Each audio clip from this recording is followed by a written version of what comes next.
Good evening, folks, and welcome to the horror.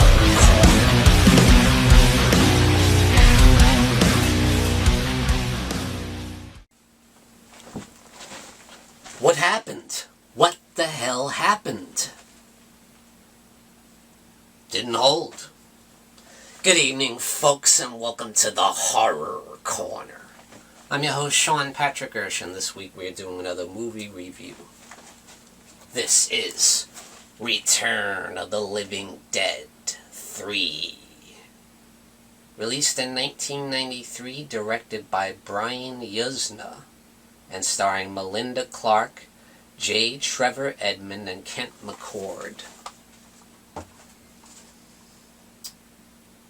So yes, Return of the Living Dead Part 3, which is, I feel, one of the most underrated horror movies of all time. Definitely one of the most underrated horror sequels, I would say, for sure. You don't really hear too many people talk about it, and in many ways it's kind of superior to the original. But nothing can replace the fun of the original, because that's like one of the most fun horror movies of all time. And this film is a lot more serious, I would say. And I like that. So, yeah. There's a lot to love in the Return of the Living Dead Part 3, and I think it's much better than the second film, for sure.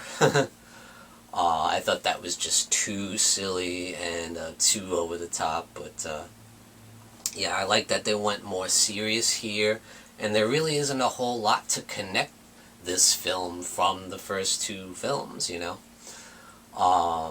Of course, you have the triaxin gas barrels featured in the first two films. I mean, you gotta have that, because that's what brings the dead back to life, you know, and makes them crave brains.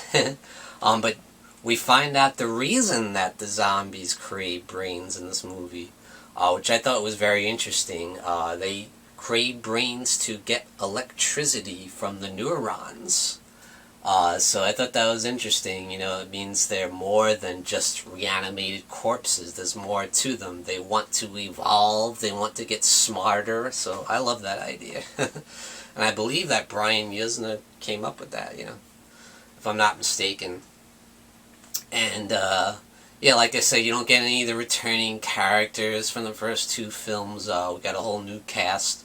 And they're very good. The acting is very good in this film, especially with the two leads, Melinda Clarke, who plays Julie Walker, and J. Trevor Edmond plays Kurt, her lover.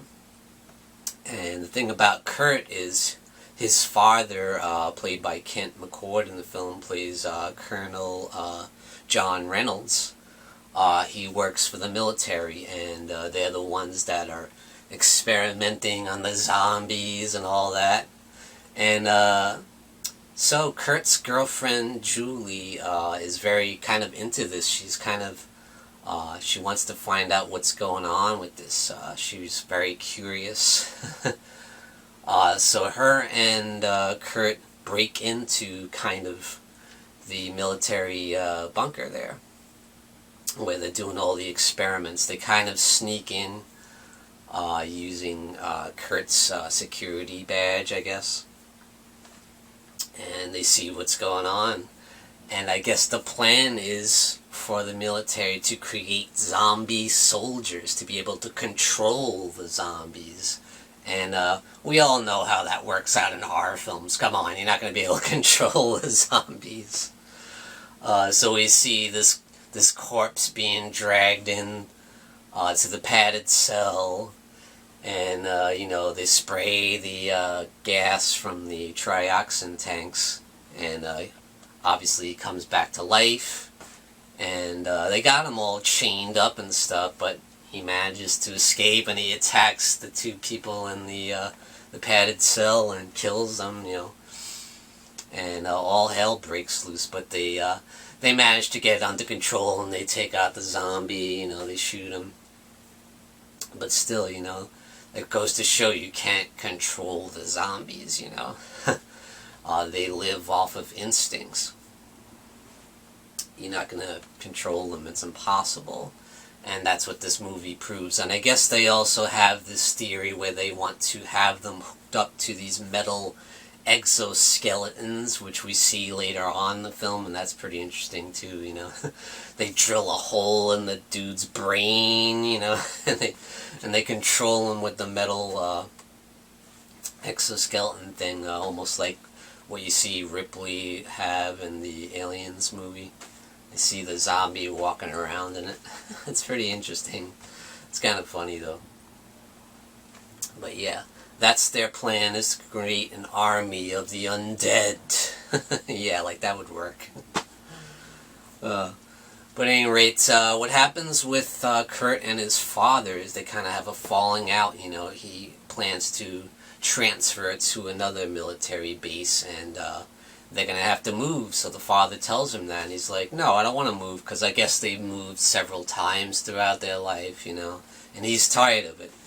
He's in love with Julie, and he wants to stay with her, you know, and they really have it out. And Kurt just runs off with Julie, and, you know, he's made his decision. He's going to stay there. So they're excited about what the future is going to hold, even though they don't have any money on their own. They're just going to wing it, you know. So Julie and Kurt get on his motorcycle, and they're going to have a blast, you know. And they're living it up, but Julie's having a little bit too much fun while they're riding, you know, and he's like, calm down, calm down. But she keeps carrying on, woo, you know. And he loses control of the motorcycle and smashes into a barricade, and Julie goes flying into the telephone pole, and bam, breaks her neck, she's dead. So that's it for Julie. So yeah, and that's a really sad scene, and like I said, there's some emotional scenes in this film, you know. We really get into kind of the romance. He's like, no, we had so much plans, we had so much to do, you know, and you really feel for him, you feel for Kurt, you know. So I guess you can guess what comes next. So he loves Julie so much, he takes her to the military base and sprays the trioxin gas on her and brings her back to life. And she seems to have all her faculties in order there, you know, at first. We can obviously see that she's dead. Her body starts to get really cold looking, you know. And she starts having these instincts, you know. She starts to get hungry, and they decide to go to this store. She's like, I need food now. She starts flipping out. And they go to the store, and she grabs a whole bunch of Devil's Dogs food cakes and all kinds of junk, and she starts, you know, trying to munch on all this stuff, and she finds that it's not filling her, you know. There's something wrong, you know. Eating regular food is not satisfying her hunger. But she starts to realize that what does satisfy her hunger is brains. Yes. So she starts attacking people and picking them off one by one, eating their brains, and she does try to keep it under control, you know, because she does still have her brain intact, and she does still have her emotions. She wants to be with Kurt still, you know. She loves him, even after life, you know. She loves him and wants to be with him, but she can't control her primal instincts to feed and to live off the blood and the brains of human beings, you know. Yeah, and that's kind of tragic in a way. She's kind of a tragic character, you know, and I find that really interesting. And that's something we didn't see in the first two films. Plus, we get a lot of focus on this one, like, female zombie, and she's kind of sexy. She was kind of goth before, but now she really becomes a gothic, you know, and this film has some heavy sadomasochistic elements going on that rivals Hellraiser, I would say. It takes sadomasochism to a whole new level, because we see it throughout the film. When she's trying to resolve her inner turmoil and wants to be normal, and not live off killing people and feasting on their brains, she starts cutting herself, and drinking her own blood, and it works a little bit here and there, but it can't compare to the taste of a human brain.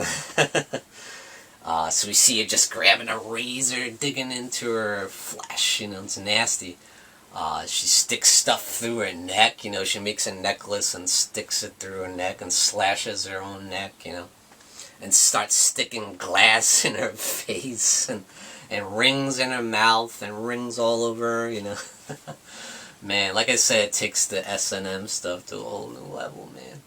It's nasty, and so, like I said, brilliant gore effects. I mean, it looks real, man, when they show her sticking stuff in her face and, glass hanging out, and it's nasty. She starts putting stuff in her nipples and, like, oh, man. And then when you see her in her full form, as you see on the cover of the Blu-ray I have here, which is from Vestron Video there. Excellent release, by the way. Excellent Blu-ray. It's like, damn, when you start to see her. It's kind of like hot in a way, but it's kind of sick. It's kind of sick, though. But it's kind of, very erotic in a way, in a freakish, kinky kind of way, of course. Yeah. I love this film. It's got some great gore effects, some great kills, especially when you see this one kind of group of Latinos, the kind of like a Latino gang. Very stereotypical, I might add. The leader of the group says "SA" like 100 times, It's very stereotypical kind of Latin gang, and they go after Julie and Kurt throughout the film. But Julie ends up picking him off, and this one dude who is the leader of the gang, she yanks his spine out of his back, and you see the dude's head and his spine hanging out of his body. And later on, when he becomes a zombie, you see him walking around and the head's... You see the dude's spine hanging out and the head kind of hanging on top, and he's like talking. It was hilarious. So there is still some good humor in the film, like the first two, but not as much. This is definitely a more serious take on the zombie genre, and it's a very interesting one, and I really, really enjoy it. It's got emotional aspects, it's got romance, there's drama, there's tragedy, it's like, damn, I thought this was a Return of the Living Dead movie. Why am I so, like, emotionally connected and invested? And that's what's so great about Return of the Living Dead Part 3. This is the emotional movie, this is the intense movie, this is the dramatic film in the series. We didn't get that in the first couple movies. We just got fun zombie madness and mayhem and gore and blood and nudity, and but this film actually makes you think. So yeah, if you're looking for a great horror sequel, look no further. This is the very underrated gem in the Return of the Living Dead franchise. Definitely grab your Vestron Blu-ray of Return of the Living Dead 3. And I highly recommend it. I give it 2 devil horns way up. And thank you for joining me, Sean Patrick Urshan, in the Horror Corner. Tune in and stay scared.